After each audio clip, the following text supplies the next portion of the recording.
Chapter 8. Having mounted beside her, Alec d'Urberville rode rapidly along the crest of the first hill, chatting compliments to Tess as they went, the cart with her box being left far behind. Rising still, an immense landscape stretched around them on every side. Behind, the green valley of her birth; before, a grey country of which she knew nothing, except from her first brief visit to Trantridge. Thus they reached the verge of an incline down which the road stretched in a long straight descent of nearly a mile. Ever since the accident with her father's horse, Tess Darbyfield, courageous as she naturally was, had been exceedingly timid on wheels. The least irregularity of motion startled her. She began to get uneasy at a certain recklessness in her conductor's driving. "You will go down slow, sir, I suppose?" she said with an attempted unconcern. D'Urberville looked round upon her, nipped his cigar with the tips of his large white centre teeth, and allowed his lips to smile slowly of themselves.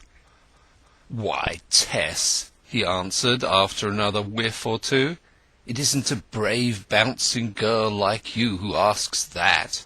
Why, I always go down at full gallop. There's nothing like it for raising your spirits." "But perhaps you need not now."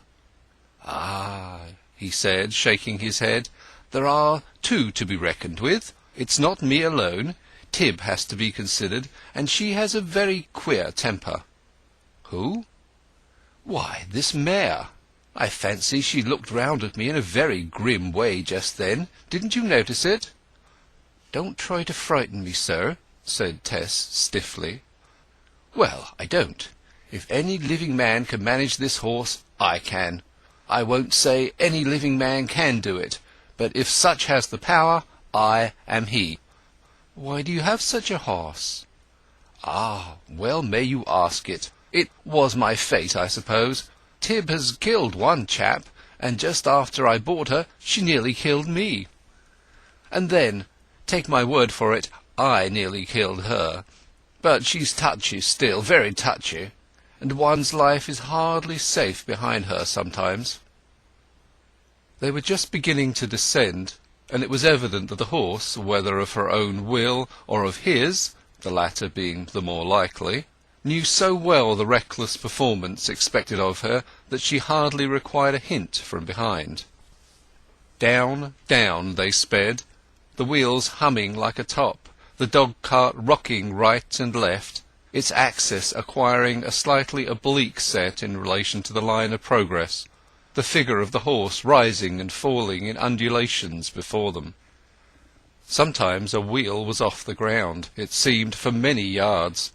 Sometimes a stone was set spinning over the hedge, and flinty sparks from the horse's hoofs outshone the daylight. The aspect of the straight road enlarged with their advance, the two banks dividing like a splitting stick, one rushing past at each shoulder. The wind blew through Tess's white muslin into her very skin, and her washed hair flew out behind. She was determined to show no open fear, but she clutched at d'Urberville's rein arm. "Don't touch my arm. We shall be thrown out if you do. Hold on round my waist." She grabbed his waist, and so they reached the bottom.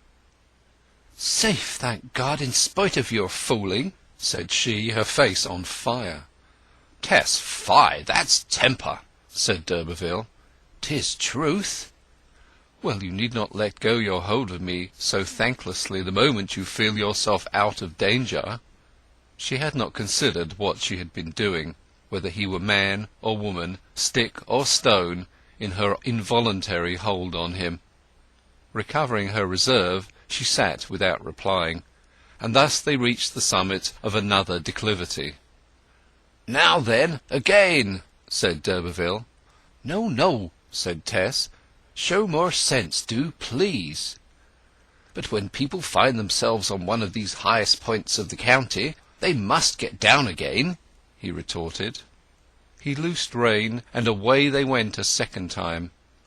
D'Urberville turned his face to her as they rocked, and said, in playful raillery, "Now then, put your arms round my waist again, as you did before, my beauty."